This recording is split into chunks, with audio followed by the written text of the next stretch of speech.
Kantin Pak. Kantin Alfa. Alfa. Kantin. Oh iya. Vero. Hadir Pak. Hadir. Hadir. Udah siap belajar? Siap Pak. Beneran? Benar. Oke. Ada yang ingat nggak kemarin kita belajar materi apa?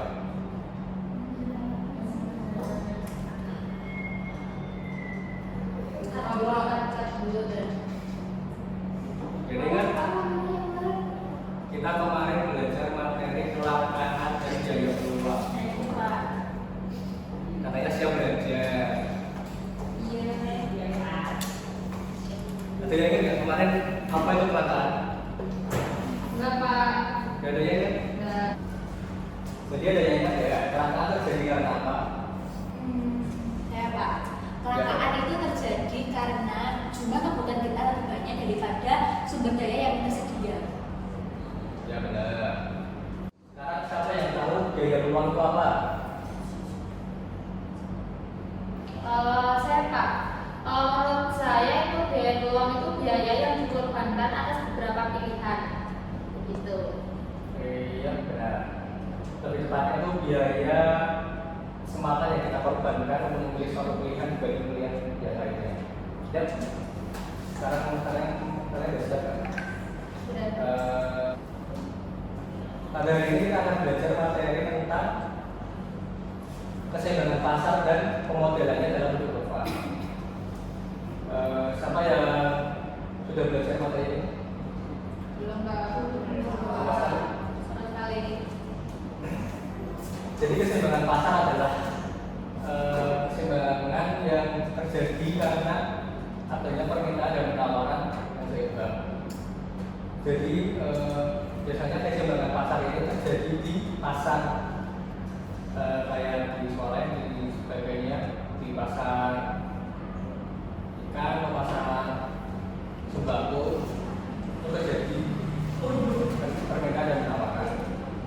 Di mana di pasar tersebut pembeli itu sebagai konsumen yang mempengaruhi permintaan dan penjual itu sebagai produsen yang mempengaruhi penawaran. Jadi bisa dibilang penawaran dan permintaan itu dua hal yang berkaitan ya, tidak bisa dipisahkan. Di sini ada yang tadi pagi di pasar ya? Ada Pak. Siapa? Sama. Tadi di pasar harga telur berapa? Kalau 1 kilo tadi 28.000 Pak. Kalau bulan kemarin tahu nggak? Bulan. Oh 25 ya? Belum. Ya, terjadi kenaikan kan? Iya. Itu berarti katanya ketidakseimbangan antara permintaan dan penawaran. Ada yang tahu kenapa? Nggak tahu. Ya, jadi pada hari ini kita akan belajar tentang tersebut biar bisa menjawab pertanyaan. Itu kenapa harga telur naik dan sebagainya. Ya. Sekarang buka bukunya.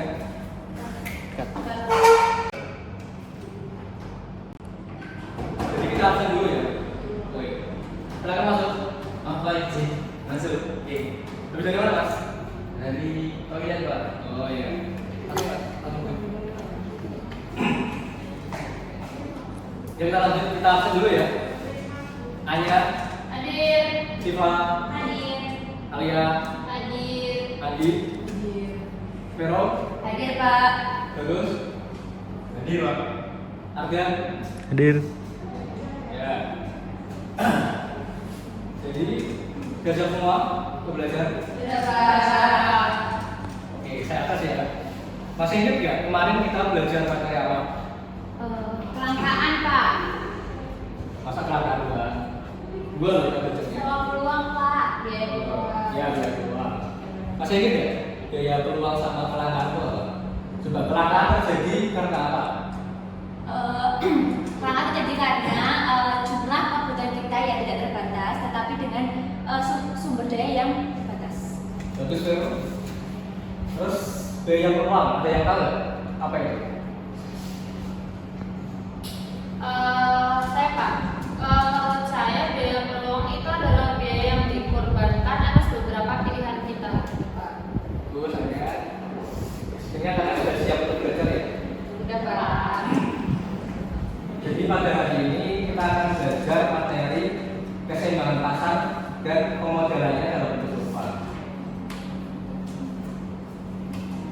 Jadi keseimbangan pasar itu terjadi karena adanya permintaan dan penawaran, yang dimana dua hal tersebut saling berkaitan satu sama lain. Keseimbangan pasar itu bisa kita lihat contohnya itu di pasar kayak pasar ikan, pasar sembako dan sebagainya. Itu biasanya ada pembeli yang berlaku sebagai konsumen yang akan mempengaruhi kurva permintaan, dan juga ada penjual yang berperan sebagai produsen yang akan menyuplai, akan mempengaruhi kurva penawaran itu sendiri. Di sini ada yang tadi di pasar ya? Ada Pak. Baiknya beli apa Pak? Beli telur sama tahu Pak. Harga telur tadi bagi berapa? Kalau tadi pagi 1 kilo itu 28.000 Pak. 28. Kalau bulan lalu tahu? 22 Pak. 22. Jadi selisih 6.000 ya? Iya. Ada yang tahu nggak kenapa adanya kenaikan harga? Nggak tahu Pak. Berapa tahu? Nggak tahu Pak. Adi? Nggak tahu Pak. Ya, jadi hal itu akan dijawab di materi kita hari ini, di mana dampak dari kenaikan permintaan dan dampak kenaikan penawaran terhadap harga dan sebagainya. Jadi kita langsung mulai buka bukunya.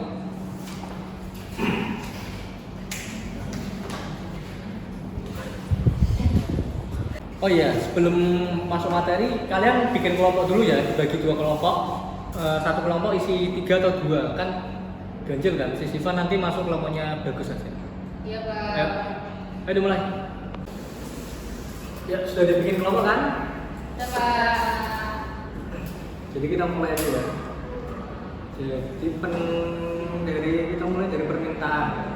Apa itu permintaan?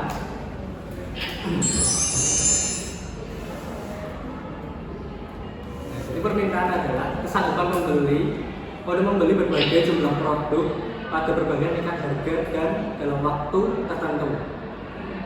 Jadi intinya kalau kalian beli di pasar itu termasuk dalam permintaan. Apa sih yang mempengaruhi permintaan? Jadi ada beberapa faktor yang mempengaruhi permintaan. Yang pertama harga, yang kedua pendapatan, yang ketiga selera konsumen, yang keempat harga barang lain, yang kelima perkiraan, dan yang keenam jumlah penduduk. Jadi kalau kalian sendiri kan, coba kalian lihat kalau beli telur, kalau harganya 50.000, kalian beli nggak? Enggak. Kalau harganya 20.000, kalian beli nggak? Beli. Jadi semakin naik harga itu permintaan semakin turun.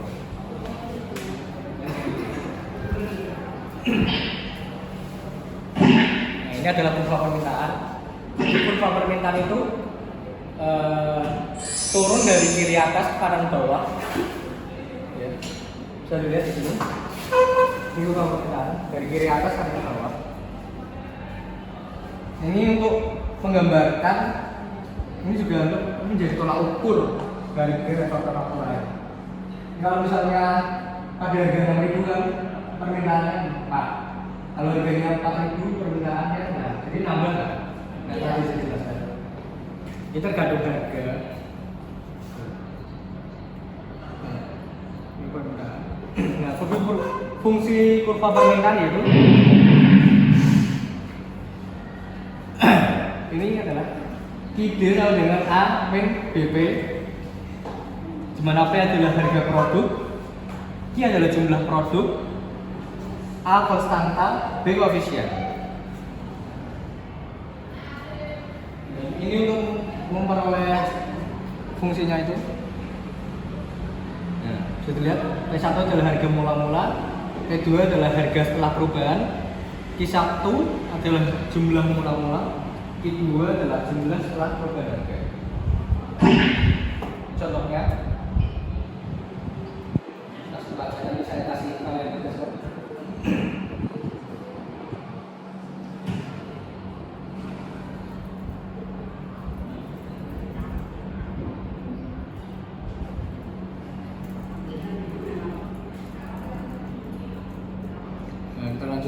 kurva penawaran. Nah, penawaran. Jadi penawaran adalah jumlah barang yang ditawarkan penjual pada tingkat harga tertentu, pada periode tertentu, dan pada pasar tertentu.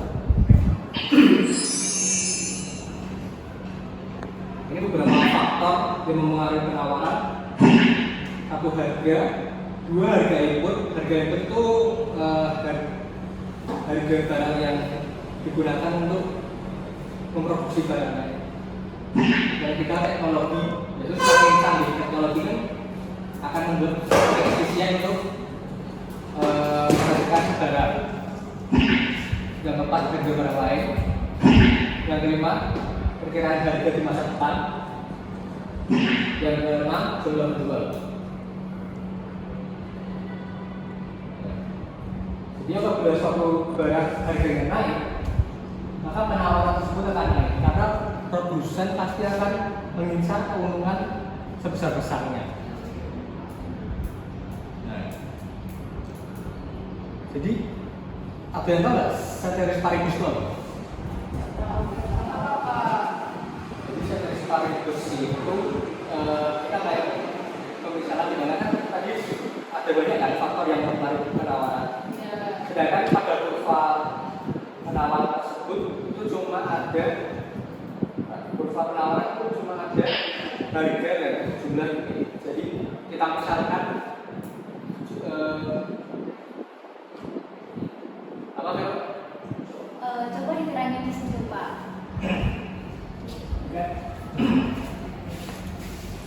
Ini kan dalam kurva kan ada dua sumbu kan. Kita kan nggak mungkin kasih banyak sumbu di sini kan nggak mungkin kan, hanya dua. Jadi kita permisalan. Jadi ceteris paribus itu mengesampingkan semua faktor selain harga. Jadi sumbu tegak itu harga dan sumbu horizontal itu jumlah unit. Jadi kurva penawaran itu berada dari kanan atas ke kiri bawah. Bisa dilihat semakin naik harganya, semakin banyak produsen mensuplai barangnya. Jadi kan bisa dibilang produsen itu cari untung sebanyak-banyaknya. Biar kalian makin paham, saya kasih video ya. Video contoh kasus kenaikan harga. Ya baik Pak.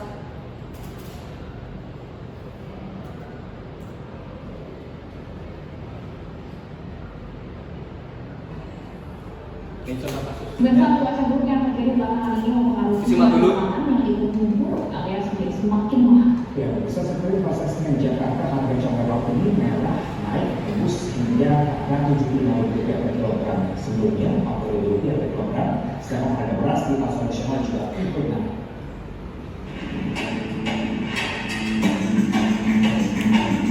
Akibat hujan dengan intensitas tinggi mengakibatkan sejumlah harga komoditas sembako di pasar Senen Jakarta Pusat cenderung mengalami kenaikan. Kenaikan tertinggi pada harga cabai rawit yang tembus Rp75.000 per kilogram, yang harga normal berkisar Rp40.000 per kilogram. Nah, ini terjadi kenaikan kan? Yang tadinya 40 jadi 75.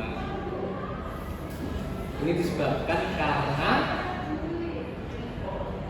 Langgaran.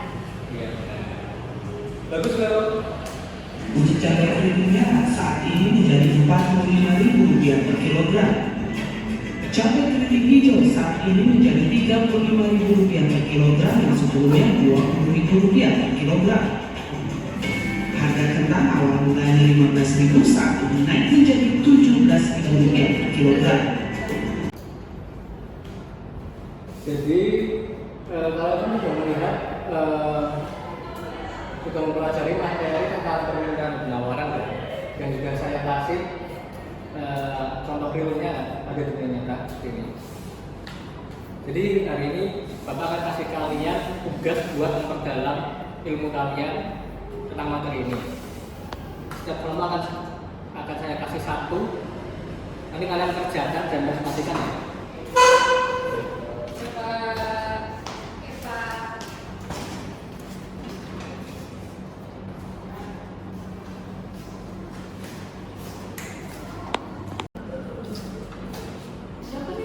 Ada kesulitan ya? Sudah Pak. Sudah semua. Ngomongnya bagus, ada. Udah Pak. Masih aman Pak. Aman. Tidak ada kesulitan. Ada Pak. Aman Pak. Pak, tapi mau tanya ini benar nggak sih kalau ini tuh berdasar ke sini atas kasus yang keempat? Iya. Oh iya, makasih Pak. Baik. Itu harusnya berdasar keterangan dulu kan? Oh iya, kan karena pandemi kan, otomatis kan permintaan maskernya bertambah gitu. Nanti dijelasin. Iya. Ini yang beda geser kanan atau kiri sih? Kurangnya aku nggak. Oke, dibuka. Coba aku yang bisa deh.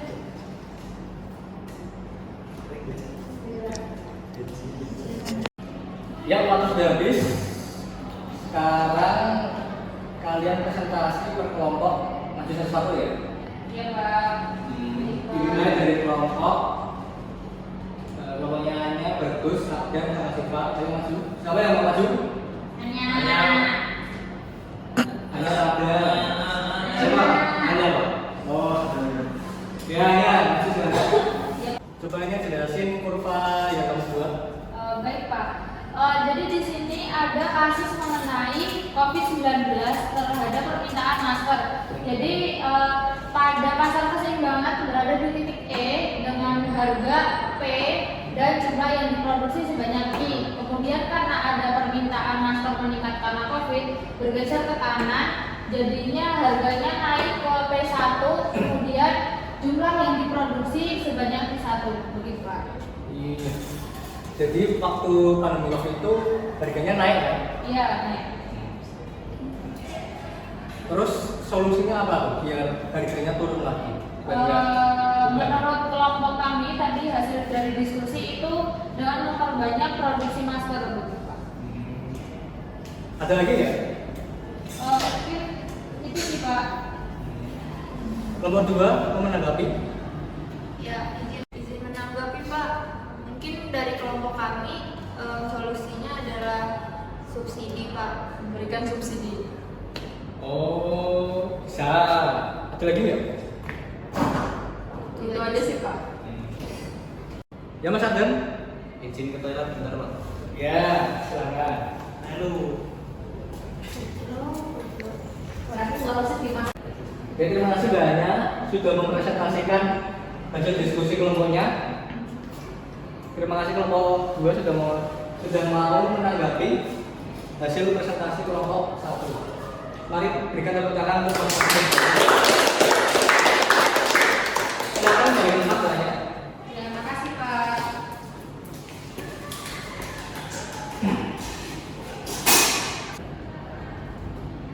Jadi berdasarkan materi tadi, masih ada yang belum paham nggak? Saya Pak. Ya sih Pak. Aku mau bertanya tentang ini mengenai PPT itu. Yang Kenapa? mana? Yang berubah Pak. Oh, sekarang. Itu tuh. Jadi jelas. Itu kan kenapa cuma ada dua suku padahal ada faktor yang mempengaruhi permintaan dan penawaran. Ini kan? Iya. Ada yang tahu nggak jawabannya? Izin menanggapi Pak. Ya lagi. Menurut saya itu karena adanya ceteris paribus Pak. Ceteris paribus itu pemisahan faktor selain harga dianggap sama. Iya benar ini. Bagus. Jadi intinya kenapa cuma ada dua sumbu, padahal ada banyak faktor yang mempengaruhi penawaran permintaan, yaitu karena adanya ceteris paribus itu.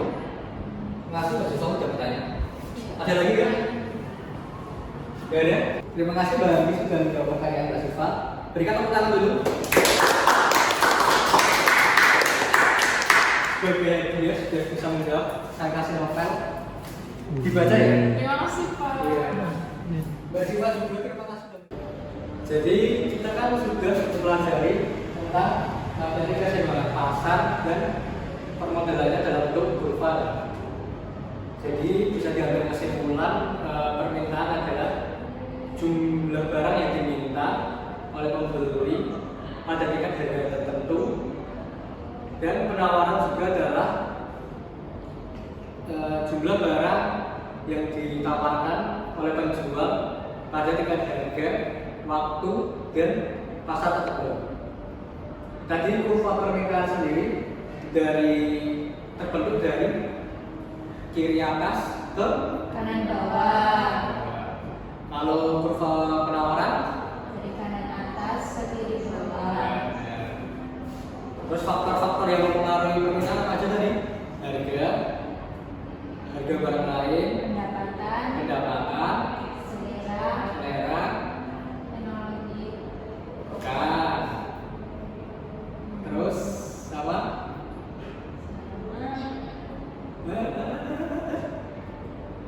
Apa ya? Apa? Yuk. Oke. Ini di sana. Ya. Yang satunya tuh jumlah penduduk. Nah, kalau penawaran apa aja tadi?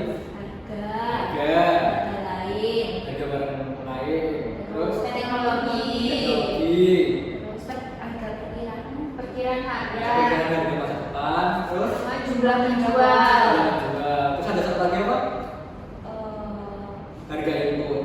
iya. Ya, jadi sudah selesai kan? Terus saya akan kasih kalian tugas ya, agar kalian semakin paham lagi.